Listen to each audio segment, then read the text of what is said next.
Good afternoon and welcome everyone to this webinar number 8 of the Zero Emission Buildings Academy. Today we will speak about the EU Buildings Climate Tracker. This academy is a partnership between Building Performance Institute Europe, BPIE, ECTP, the European Construction Technology Platform, and the European COP Institute. I'm Quentin Dulce, the Director for Green and Healthy Buildings at the European COP Institute. And I'm very pleased today to welcome Oliver Rapp, Executive Director at BPIE, and Jason Alexis Pinson Amoroko, Senior Researcher at BPIE. They will speak today about the EU Buildings Climate Tracker. That is a tool allowing to see whether we are on track related to climate protection in buildings. And it's a very timely moment to look at this because, as you may all know, last week there was a deal reached between the European Parliament, the European Commission, and the European Council on the Energy Performance of Buildings Directive revision, which is a key milestone to work forward. But that will allow us today to answer the question, are we on track? And will the EPBD help us to really be on track? So I will now give the floor to Oliver to introduce us to the EU Buildings Climate Tracker and what it tells us about these key questions. Thank you, Oliver. Quentin, thank you very much for the kind introduction, and thank you very much for the opportunity to present the tracker here today. I'm just opening my presentation and hope that you can see it well. Yes. If you can confirm that, wonderful. So welcome everybody to this presentation about the EU Buildings Climate Tracker, the second edition, which we have published just a few weeks ago. So what is this EU Buildings Climate Tracker actually? Well, it is a way to answer a complex question in a simple way. The question is, are we on track to meet the Paris Agreement? Are we on track to meet the EU's goal to become a climate neutral economy by 2050? Are we on track to achieve the EU's 2030 climate target?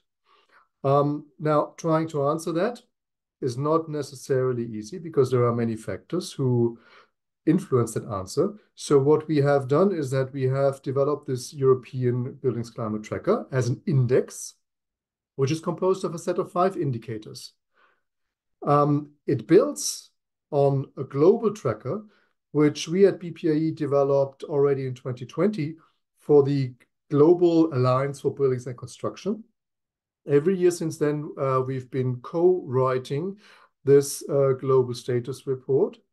And the European methodology is slightly different than the global one, but it builds on the global principles. And as I said, we simply want to evaluate whether the sector is on track and aligned with the Paris Agreement. So what we're looking at in particular in Europe is how the decarbonisation of the European building stock has evolved since 2015, so since the year when the Paris Agreement was signed. We're asking the question whether the building stock is improving enough to achieve climate neutrality in 2050. And we also try to answer the question, what kind of improvement is necessary to make sure that we are on track, comparing the most recent observations in where we would ideally want to be. So it's this comparison which is also very valuable. And this is what the tracker then looks like. So let me explain this graph to you. It's a little bit complex. What you see, first of all, in the light blue line is the ideal pathway of decarbonisation to make sure that we have achieved 100 decarbonisation points, as we call it, in 2050 to be completely climate neutral as the building sector. The dark blue line below with the dots, which runs from 2015 to 2020, is our observation. It's the index, which is composed of the 5 indicators I mentioned earlier. And as you can see, the dark blue line is considerably lower than the ideal pathway with a light blue line. And if we express that in decarbonisation points, what we have achieved in 2020 is 7.8 decarbonisation points, but we should actually be at 18.1 already if we wanted to be on that track. So the real decarbonisation performance gap in 2020 is 10.3 points. Now, if we look at the evolution of the dark blue curve over time, we actually see that between 2019 and 2020, the curve got a little bit steeper. The angle of the curve got a little bit steeper. And if we were to assume that this is the trend in the future, then we could theoretically achieve to be on track again in 2030. But this comes with a lot of assumptions. And it's only the evaluation in the coming years which will really tell us whether we are closing the gap over the years and whether in 2030 we will be back on track. So we had a really slow decarbonisation start. If you look at the very beginning of the curve, 2015, 2016, 2017, 2018 wasn't very good, but then we see an improvement. Now, the interesting thing will be to look at how this evolves in the future. What we see at this point in time is currently the EU is far off track to reach that 2050 climate neutrality goal for the building stock. That means that the EU must immediately, very quickly, and very strongly accelerate that rate of building decarbonisation. And of course, the recently agreed Energy Performance of Buildings Directive is a crucial opportunity. How much it will achieve, we will cover later. For now, I would like to hand over to my colleague Cherson to run you through the details, how we construct that index and how we come to that result. So Cherson, over to you.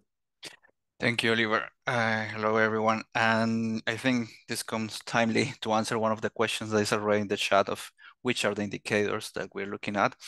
So yeah, I will try to walk you through. So we have the index basically corresponds to a composite index that comprises 5 indicators, including CO2 emissions, final energy consumption, renewable energy share, investments in renovation, and energy expenditures in households. We collect the information we collect the data of these indicators. We normalize them to translate them into a common scale for all of them, and then we aggregate them following a weighting approach. Here you can see that we assign the higher weights to the CO2 emissions and the final energy consumption. So we consider that these are the main indicators, and the other 3 indicators are considered supplemental indicators.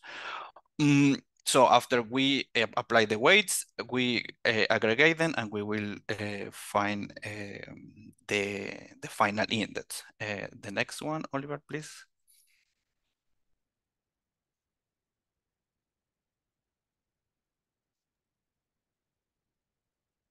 I'm trying to move Cherson just for your information, but the computer does not react. Okay, now it does. There we are.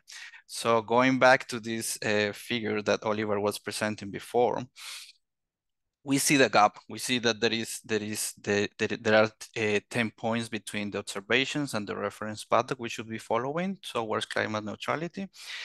But this gap comes from the lack of progress in the indicators and sub-indicators that I will show you in the following slides.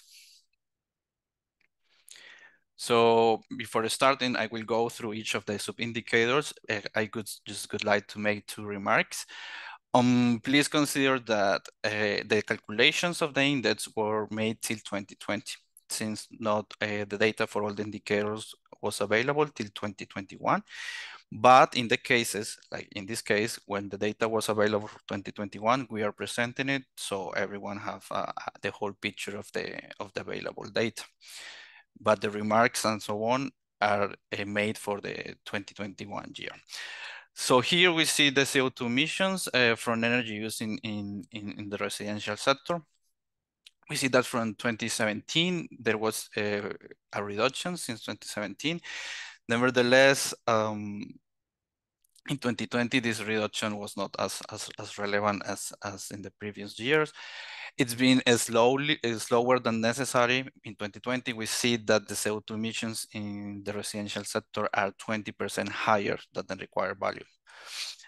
We also see, if we look a bit forward and to 2021, that there was an increase, and this can be linked to the final energy consumption that I will show you later.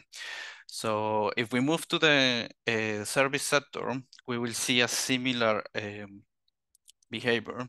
Since 2017, we observed some reductions. And nevertheless, they are lower than required. In 2020, we see that we have 13% more CO2 emissions than the required value. And again, if we look forward a bit, we will see the rebound effect in 2021.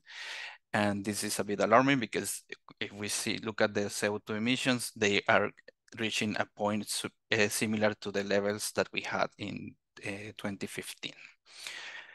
If we look at the final energy consumption in these two sectors, we'll see that the final energy consumption in the residential sector has been reducing, very slow though. In 2020, we could have expected an increase in the final energy consumption due to people spending more time in their houses due to the lockdown and restrictions of the COVID pandemic. Nevertheless, in this year, we also had the case that the heating degree days were the lowest observed in the last decades. So the increase in the energy demand could have been balanced by the fact that the heating needs during that year were not as high as in previous years. Again, if we look a bit forward, in 2021, we have an increase in the final energy consumption in residential buildings. And yeah, all in all, in 2020, we're still almost 8% higher than the required value. If we move to the service sector, we see that in 2020, there was a drop, likely related to the reduce of activities in this sector due to the restrictions of the COVID-19 pandemic. And we see the rebound effect in 2021.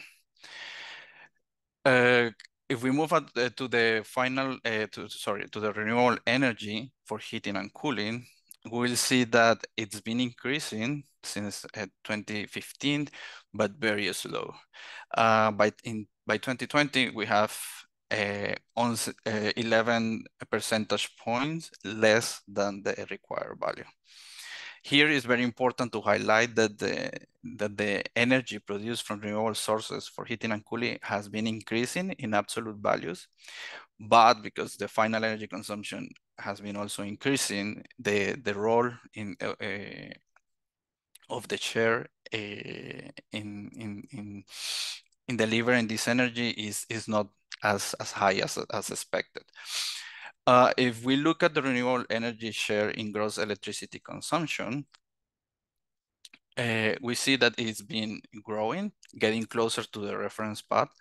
If we look at 2020, it was only 1.6 percentage points below the required value.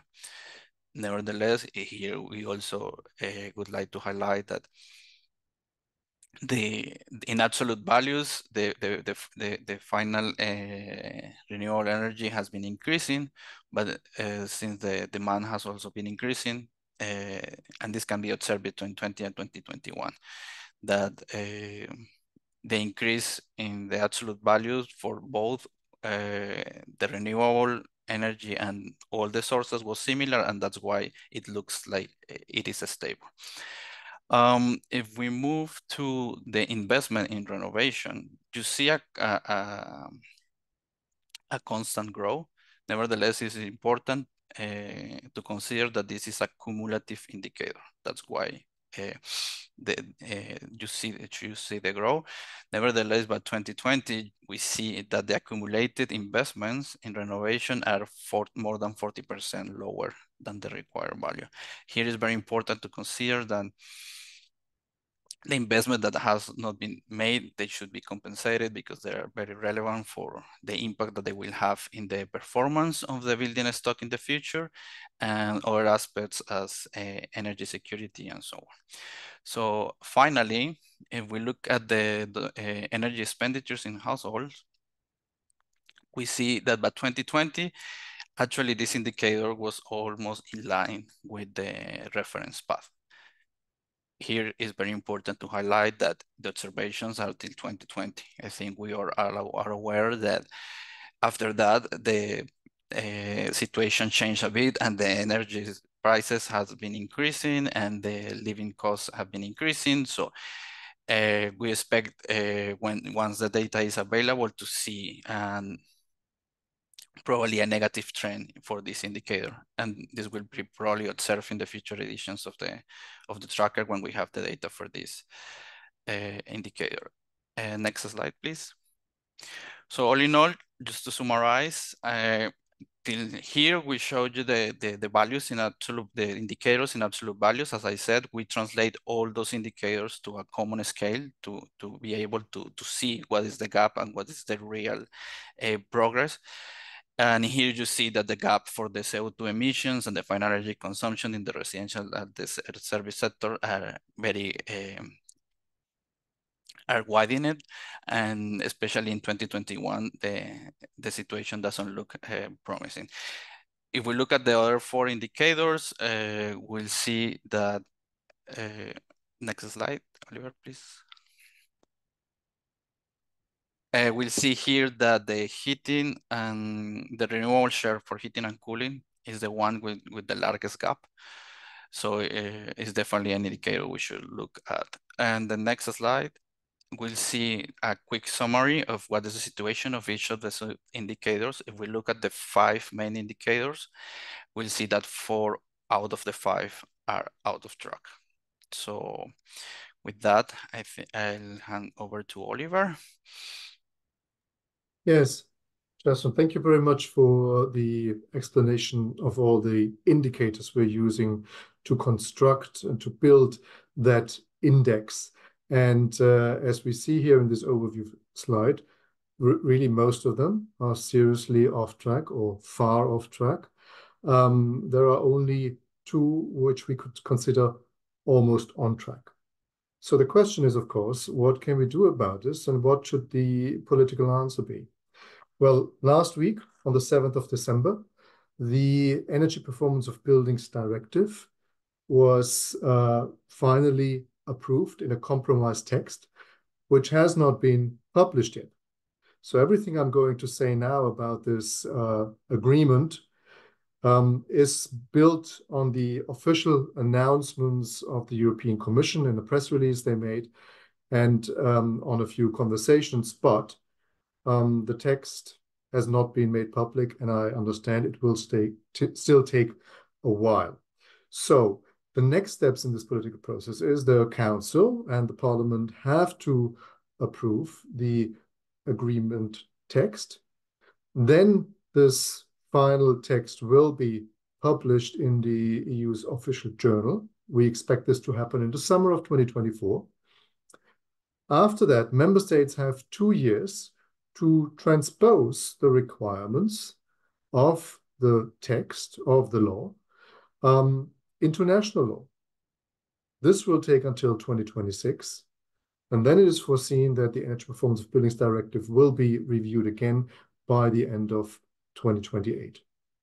So you see already that with this timeline, a transposition period running until mid-2026, it is unlikely that we will see immediate effects of this legislation in our tracker. But on the other hand, there are a number of, developments and agreements in the text which might help us to get back on track. And so what we're doing here in this overview is to basically try to answer the question whether the revised EPBD will help to get back on track in relation to our buildings climate tracker indicators. So when we look at the first indicator, CO2 emissions, which are currently clearly off track, we think that, well, maybe yes, the new provisions in the EPBD can help, because there is an introduction of whole life carbon provisions, which means that the whole life cycle impact of buildings will have to be taken into account in the future.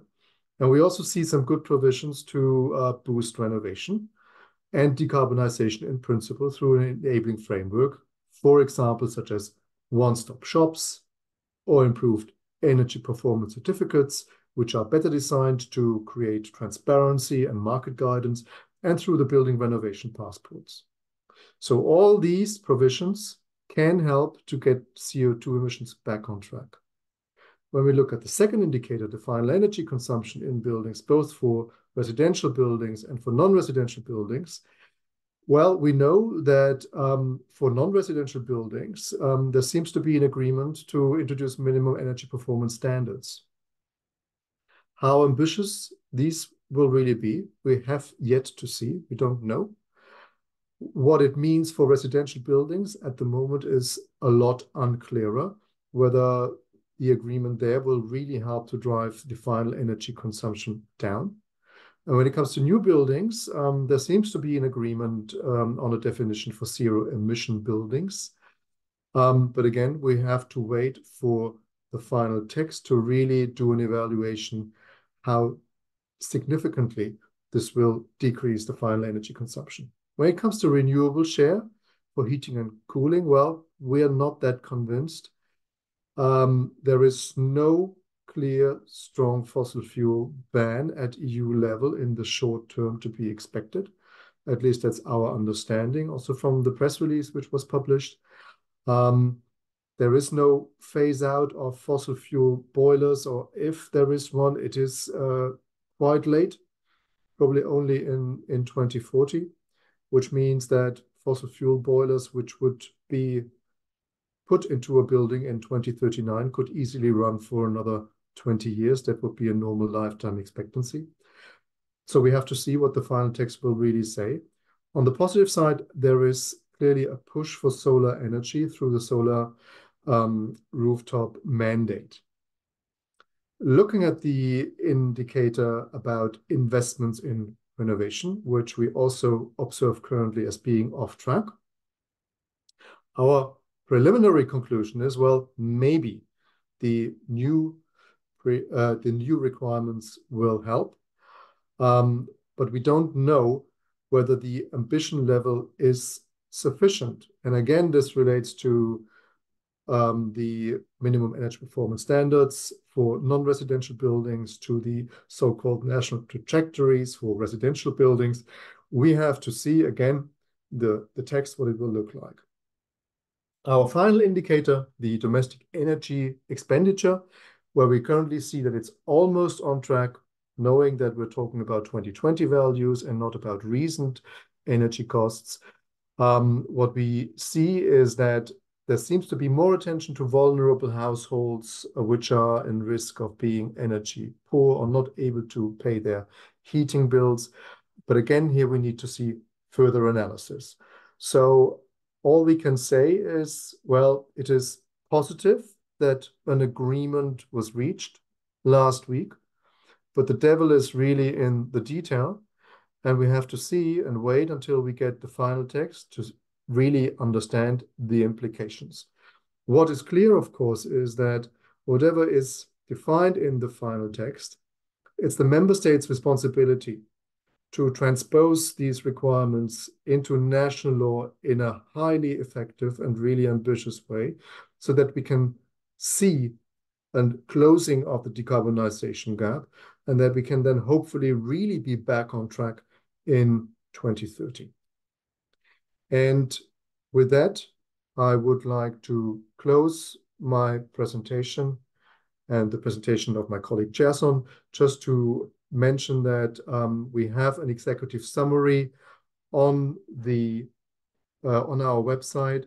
We have also a longer background report if you're interested in the methodology, how we come to that calculation of the index. It's all there. And in the discussion now, we will be happy to answer any questions you may have. So thank you very much for listening and joining in today.